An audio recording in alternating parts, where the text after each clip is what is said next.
శుభోదయ. నా పేరు శ్రీను. నేను 6వ తరగతి చదువుతున్నాను. నా పేరు హేమంత్.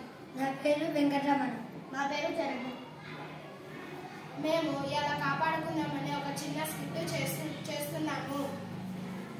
ఓ హేమంత్, చెగని కోతిలాగా ఎక్కెక్కుతున్నావు. నీకు కోతి పాట ఎంపియారా? కోతి పాటనా? అది పాడవా?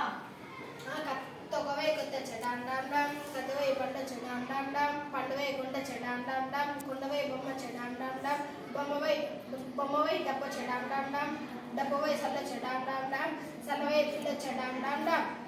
బోడి పాట దొరుకుతున్నది. కోతి కూడా వింటుంది. ఎక్కడుంది ఆ కోతి? ఒక పెరట్లో ఉన్నదంటే ఉరుకుతున్నది. ఒక కోతి ఏమో గిన్నెత్తుకపోయింది, ఇంకో కోతి ఏమో నువ్వులు తీసుకొని పెరట్లో చల్లుతున్నది. అయ్యయ్యో రామ, ఇప్పుడు నువ్వు బంగారు లాంటి నువ్వులను పాడు చేస్తున్నాయి. చెప్పు మీ తాతవి చెప్పి కోతులను కొట్టమని. కోతి గిన్నెలు అప్పాలు వేసుకొని ఇంటి మీద కూర్చొని తింటున్నది. ఏ కోతి, ఎల్లు ఇక్కడి నుంచి ఎల్లు.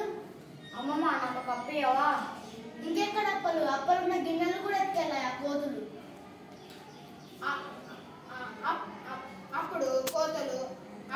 అప్పుడు కోతులు అడవులలో తోటలలో ఉండేవి. మనం అడవిలోని కొట్టివేస్తే వస్తాయి కదా. మన చిరుతపులి కూడా ఊర్లోకి వచ్చినట్టు టీవీలో చూసినాం. చిరుతపులిలేం కర్మ, తోడేలు, నక్కలు, జింకలు ఎన్నో వస్తున్నాయి కదా.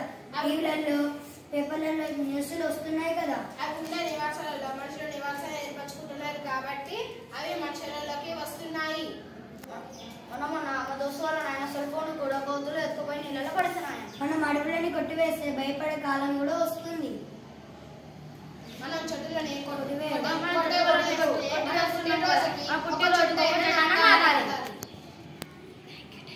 Thank you.